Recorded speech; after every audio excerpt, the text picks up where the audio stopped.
नमस्कार। आप सब कैसे हैं? आप सबके समक्ष फिर से वयम रक्षामः लेकर के हम आए हैं। आचार्य चतुर्सेन की बहुचर्चित कृति जो रावण की पृष्ठभूमि पर आधारित है। यहाँ पर रावण को वैसा नहीं दिखाया गया जैसे कि हमारे मिथकों में माना जाता है, बल्कि एक इतिहास पुरुष के रूप में आप देखते हैं। यहाँ पर पिछले भाग में आपने देखा कि किस तरह से मनु के पुत्र विश्रवा को, पुलस्त्य को उन्होंने आमंत्रित किया, अपनी बेटी से शादी किया और उसके बाद इलबिला से, और उसके बाद उनका बेटा हुआ विश्रवा। और विश्रवा की जो है दो संतानें, पहली कुबेर हुई और कुबेर के बाद दूसरी संतान होती है कैकसी से रावण, बल्कि 4 संतानें होती हैं और उनमें एक लड़की भी थी वैश्रमणी शूर्पणखा। ठीक है, तो थोड़ा इतिहास की तरफ बढ़ते हैं। मनुर्भरत, हमारे पाश्चात्य गुरुओं ने हमें बचपन में पढ़ाया था कि आर्य लोग खाना बदोश गडरियों की भांति भद्दे छकड़ों में, बकरी वगैरह पर, अपनी जंगली परिवारों और पशुओं को लिए इधर उधर भटकते फिरा करते थे। बाद में लोगों ने पत्थरों के नुकीले हथियारों से काम लेना सीखा। मानवों की सभ्यता को क्या कहते हैं? यूथिल सभ्यता। फिर कुछ सुधार हुआ, चिलियन सभ्यता। फिर इन हथियारों औजारों की सभ्यता के समय का मनुष्य, ज्यादातर लोग नर बानर थे। इनमें वास्तविक मनुष्यत्व का बीजारोपण नहीं हुआ था। मुस्टेरियन सभ्यता आई, उसके बाद रिंडियन सभ्यता आई। इस समय लोगों में मानवोचित बुद्धि का विकास होने लगा था। इसके बाद सभ्यताएं वास्तविक हो गईं। इनमें से पहली सभ्यता नवपाषाण कालीन कहलाती है। इस युग का मनुष्य अपने ही जैसा वास्तविक मनुष्य था। यानी यूथिल सभ्यता से लेकर के नवपाषाण सभ्यता तक का जो काल है वो पाषाण युग कहलाता है इतिहासकारों के अनुसार। पाषाण युग के बाद मानव जाति में धातु युग का प्रादुर्भाव हुआ और धातु युग के प्रारंभ में कौन सा युग आता है? ताम्र युग, तांबे का युग। तो नवपाषाण काल के अंत तक मनुष्य की बुद्धि बहुत कुछ विकसित हो चुकी थी। इसी समय कृषि का आविष्कार हुआ और सभ्यता की माता आप कृषि को ही कहते हैं। आर्य ही संसार में सबसे प्रथम कृषक माने जाते हैं। कृषि के उपयोगी स्थानों की खोज में आर्य पंजाब की भूमि में आए। इसी का नाम सप्त सिंधु देश रखा गया। वे सारे सप्त सिंधु देश में फैल गए, लेकिन उनकी सभ्यता का जो सेंटर पॉइंट था वो था सरस्वती तट। सरस्वती तट पर ही आर्यों ने ताम्र युग की स्थापना की। यहां उनको तांबा मिला और वे अपने पत्थर के हथियार छोड़ करके तांबे के हथियारों को काम में लाने लगे। और इस युग के चिन्ह अन्वेषकों को चान्हुदेरों और बिजनौत नामक स्थानों में खुदाई में मिले हैं। चान्हुदड़ो आप लोग जानते हैं, बहुत पहले से उस जमाने के जो स्थान थे उनमें ये स्थान सरस्वती प्रवाह के सूखे हुए मार्ग पर है। यानी पहले वहां नदी बहा करती थी। मेसोपोटामिया और इस्लाम में यही सभ्यता क्या कहलाती है? प्रोटो एलामाइट सभ्यता। सुमेरु जाति प्रोटो एलामाइट जाति के बाद मेसोपोटामिया में जाकर बस गई, यानी कि इराक में। सुमेरु सभ्यता के बाद मिस्र की सभ्यता का उदय होता है। एक आर्कियोलॉजिस्ट थे, पुरातत्वविद डॉक्टर डी टेरा। उन्होंने अमेरिकन विद्वान हैं, उन्होंने जो है ये कहा कि सिंधु प्रदेश पत्थर और धातु युग दोनों को मिलाने वाला है। ताम्र सभ्यता के बाद कांस्य सभ्यता आई, ब्रॉन्ज की। कांस्य की सभ्यता संभवतः सुमेरियन लोगों की थी। उनका मानना था कि कांस्य की सभ्यता वाली जो सुमेरु खत्ती यानी कि हिटाइट या हित्ताइत की क्रीटन मिस्री आदि जाति की सभ्यताएं थीं, किसी अज्ञात देश में तांबे की सभ्यता में विकसित हुई थे।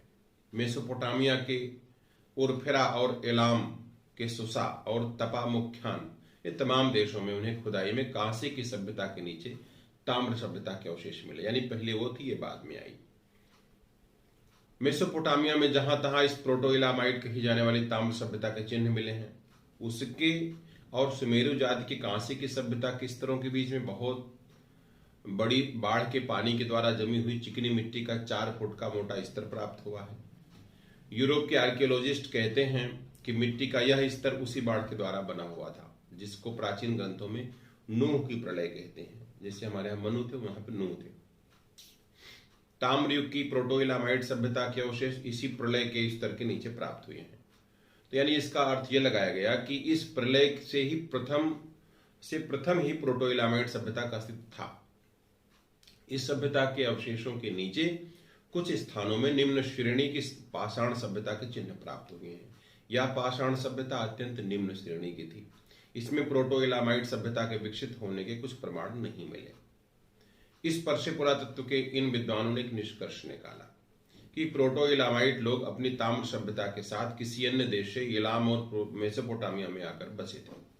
यहां आकर उन्होंने यहाँ की मूल निवासी पाषाण सभ्यता वाली जाति को नष्ट कर दिया और स्वयं यहाँ आकर के बस गए। ये खेती करते, पशु पालते, ऊनी वस्त्र पहनते थे, तांबे के हथियार और औजार इस्तेमाल करते थे। किस देश के निवासी थे मूलतः ये जो है आर्कियोलॉजिस्ट लोग पता नहीं लगा सके। प्रलय में जाति नष्ट हो गई। प्रलय के बाद एक जाति कहीं से कांसे की सभ्यता वाले आई और मेसोपोटामिया में बस गई। वही जो है सुमेरु कहलाई। Doctor Frankfurt, De Morgan, doctor Langdon तमाम विद्वानों ने एक निर्णय लिया है इस बात का कि यही जाति सुमेरु। लेकिन ये प्रोटो-इलामाइट जाति कौन थी, प्रलय के बाद कहां चली गई, इसका पता नहीं लग सका। इसके बाद जॉन मार्शल आते हैं जिन्होंने सिंध प्रदेश के आमरी क्षेत्र की खुदाई की, आमरी प्रदेश खुदाई की। उन्होंने उस ताम्र सभ्यता को आमरी सभ्यता का नाम दिया और भूगर्भ में जमीन की गहराई में प्राप्त अनेक वस्तुओं के साम्य से निष्कर्ष निकाला कि प्रोटो-इलामाइट सभ्यता और आमरी सभ्यता एक ही है। तो यही सभ्यता सप्त सिंधु प्रदेश में सरस्वती तट पर निर्मित हुई, विकसित हुई। वास्तव में ये लोग आ रही थे जो बलूचिस्तान और ईरान होते हुए इलाम और मेसोपोटामिया में प्रलय के बाद जाकर के बस गए। तो अब ये कहते हैं कि कुछ और खोजों की चर्चा हम लोग कर लें।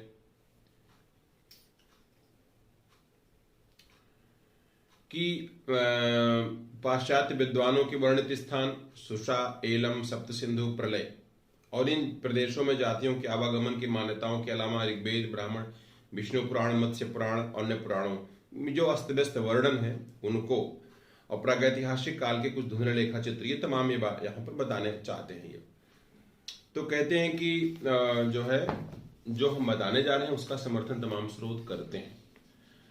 तो सबसे पहले ये कहते हैं कि पुराणों में प्राचीन समय का विभाग, टाइम का डिवीजन, वो मनवंतरों की गणना के हिसाब से है। मनवंतर को छोड़ दिया जाए तो अतीत काल की स्थिति जानने का कोई और तरीका नहीं है, लेकिन पुराणों में यह काल गणना बहुत बढ़ा चढ़ा करके गई। ठीक है, तो वैवस्वत मनु से पहले हमें 6 मनवंतर प्राप्त हो गए हैं और इसे इतने ही आधार को लेकर जो घटनाएं वर्णित हैं उनका पूर्वापर संबंध मिला करके काल गणना करते हैं चतुर्सेन जी। कहते हैं ईसा से कोई 4000 साल पहले भारतवर्ष में मूल पुरुष हुए थे स्वयंभू मनु। तो 4000 वो 2000 वो 6000 हो गया, 6500-7000 मान लीजिए। तो मनु की 3 बेटियां थी और 2 बेटे थे, 5 संतानें। पुत्रों के नाम थे प्रियव्रत और उत्तानपाद, 2 हो गए। प्रियव्रत के 10 पुत्र हुए और इन्होंने प्रियव्रत ने धरती को 10 भागों में बांट दिया। जो सबसे बड़े बेटे थे अग्निध्र, उनको जम्बू द्वीप जो आजकल का एशिया जिसको आप बोलते हैं उसको दे दिया और उसने अपने 9 पुत्रों में उसको बांट दिया।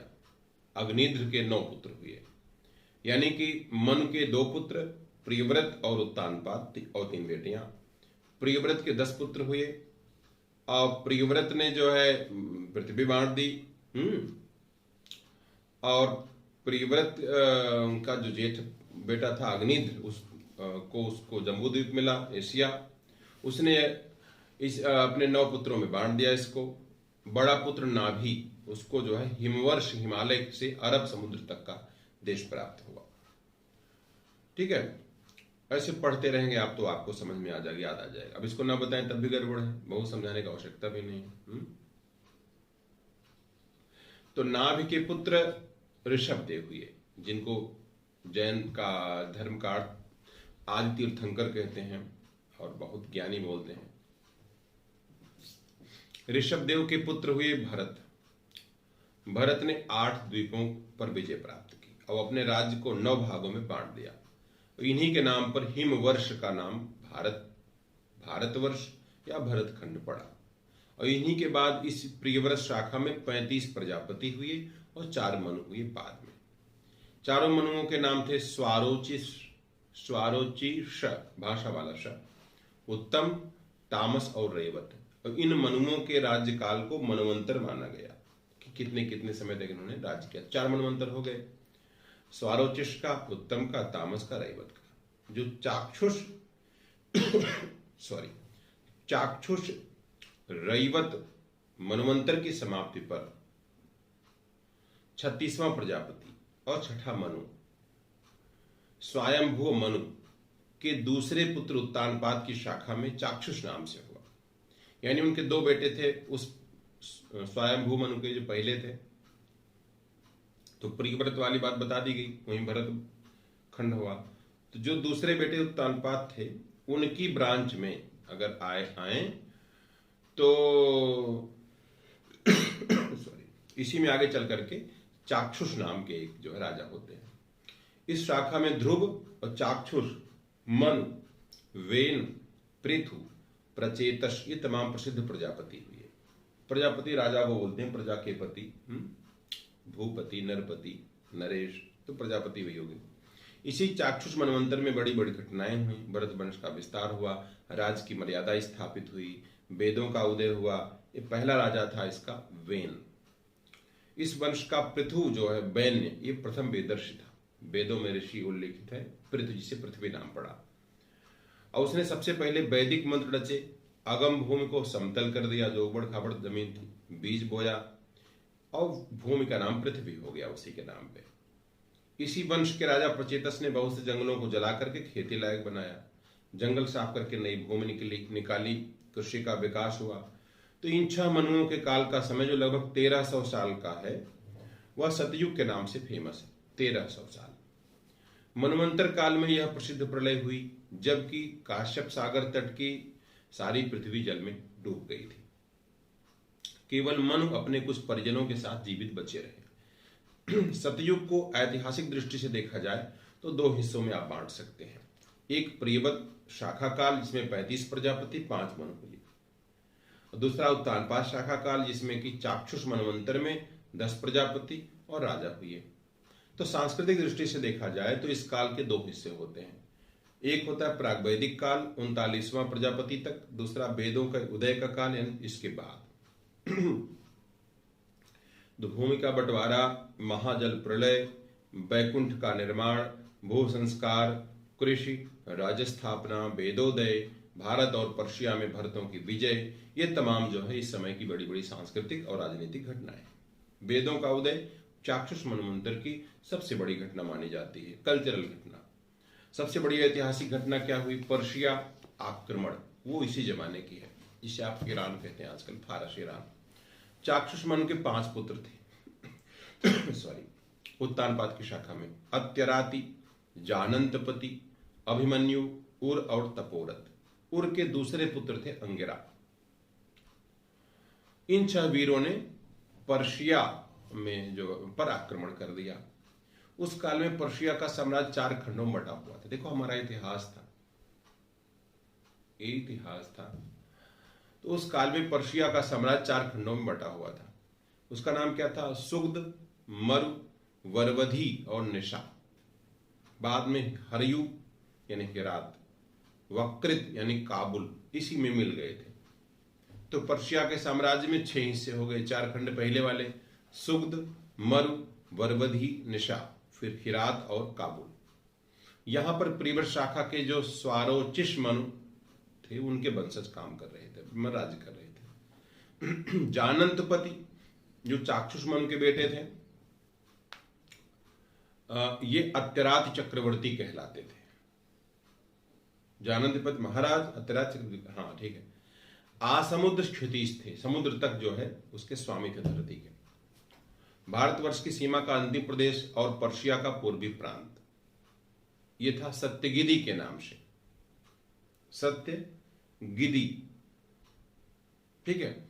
उस समय सत्यलोक कहलाता था और उसी के सामने सुमेर के नजदीक था बैकुंठ धाम, जो देमाबंद एल्बुर्ज पर्वत पर अभी तक इरानियस पराइडस के नाम से प्रसिद्ध है। देमाबंद तपोरिया प्रांत में है। इसी प्रांत के तपस्वी विकुंठा और उनके पुत्र बैकुंठ थे। बैकुंठ धाम उन्हीं की राजधानी थी। चक्रवर्ती महाराज अत्यराति जानंतपति के दूसरे भाई का नाम था मन्यु या अभिमन्यु, और प्राचीन पर्शियन इतिहास में उनको हम कहते हैं मैन्यु और ग्रीक में कहते हैं मेमनन। तो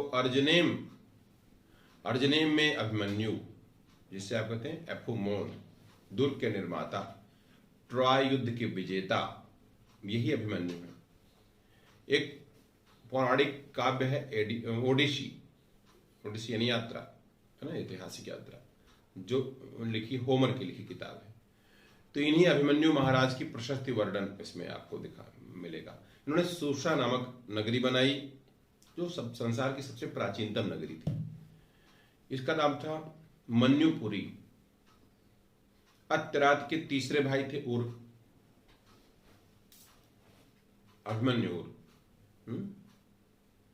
उर।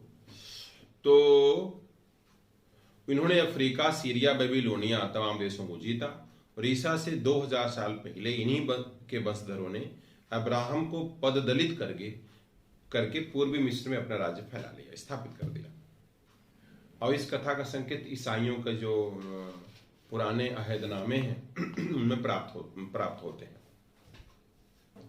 आज भी उर बेबीलोनिया का एक प्रदेश है।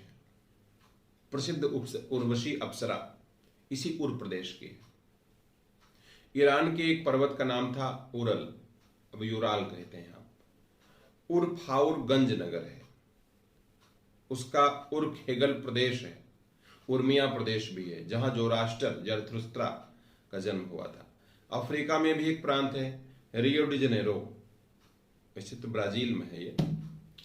उरवंशियों के ईरान में उर और वन ये 3 राज्य स्थापित हुए।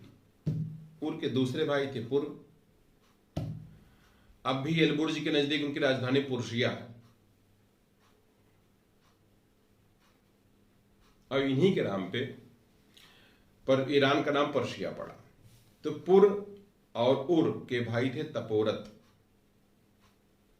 इन्होंने तपोरत नाम से राज्य स्थापित किया, जो अब तपोरिया प्रांत कहलाता है। वहां के निवासी अब तपोरत कहलाते हैं। इस प्रदेश में बैकुंठ है, जो देमाबंद पर्वत पर मौजूद है। तपसी बैकुंठ धाम थी। तपोरत के राजा बाद में देमाबंद कहलाने लगे, जिन्हें हम देवराज कहते हैं। आजकल इस तपोरिया भूमि को हम कहते हैं मजानदेरन। जानंतपति अत्यराति के वंशज अर्राट है। आर्मेनिया इनका प्रांत है। अर्राटों ने आगे असुरों से भारी भारी युद्ध किए हैं। अर्राट पर्वत भी अत्यराति के नाम पर ही है। सीरिया का जो नगर है अत्यरात, एड्रॉट, इन्हीं के नाम पर है। अब उर के पुत्र अंगिरा, जिन्होंने अफ्रीका को विजित किया। अंगिरा पिक्यूना के निर्माता और विजेता यही थे। अंगिरा और मन्यु की विजयों, युद्धों और अभियानों के वर्णनों से ईरानी और हिब्रू धर्मग्रंथ भरे पड़े हैं। इनको अगर अध्ययन करो आप तो आपको मिलेगा सब एक ही कल्चर थी उस समय। इन्हीं 6 भरतों ने ईरान पर इतना उग्र आक्रमण किया था कि यहाँ के सब जन और शासक उनसे अभिभूत हो गए। उनके सर्वग्राही और भयानक आक्रमण से पददलित होकर के वे अहित देव, दुखदाई अहरिमन और शैतान कहकर पुकारने लगे। अवेस्ता में अंगिरा मन्यु अहरिमन कहलाता है। बाइबिल में शैतान कहा गया है। मिल्टन के स्वर्गनाश की कथा में इसी विजेता को शैतान कहा गया है। पाश्चात्य देशों के पुराण इतिहास इन्हीं 6 विजेताओं के दिग्विजय के वर्णनों से भरे हुए हैं। पाश्चात्य साहित्य में इन्हें विकराल देव, सैटनिक होस्ट का अधिनायक कहा जाता है। ये 6 अमर अनहित देव की भांति ईरान के प्राचीन उपास्य देव हो गए। इन्हीं की विजय गाथा मिल्टन ने 40 साल पहले तक गाई है। पाश्चात्य इतिहासवेत्ता इस आक्रमण का काल ईसा से 2300 वर्ष पूर्व बताते हैं। हमारा अनुमान है प्रलय के कुछ ही वर्ष पूर्व चाक्षुषों का यह आक्रमण ईरान के निवासी अपने ही भाई बंधुओं पर हुआ था और इनके वंशधर यहीं बस गए थे। यही कारण है कि भारतीय पुराणों में इनके पूर्वजों का जो वंश वृक्ष है, परंतु इनके वंशजों का वंश विस्तार नहीं है। इनका वंश विस्तार इन विजित उपनिवेशों के प्राचीन इतिहास में प्राप्त होता है। तो एक प्रकार से यह ऐतिहासिक वर्णन था। अब आप देखो, प्रकारांतर से जितनी पौराणिक कथाएं पूरे विश्व में प्रचलित हैं, आपस में रिलेटेड हैं, भाषा का थोड़ा बहुत अंतर है। अब आते हैं प्रलय। अगला शीर्षक प्रलय है। ईसा मसीह से लगभग 3200 वर्ष पहले, यानी 3500 साल मान लो आप, ठीक है।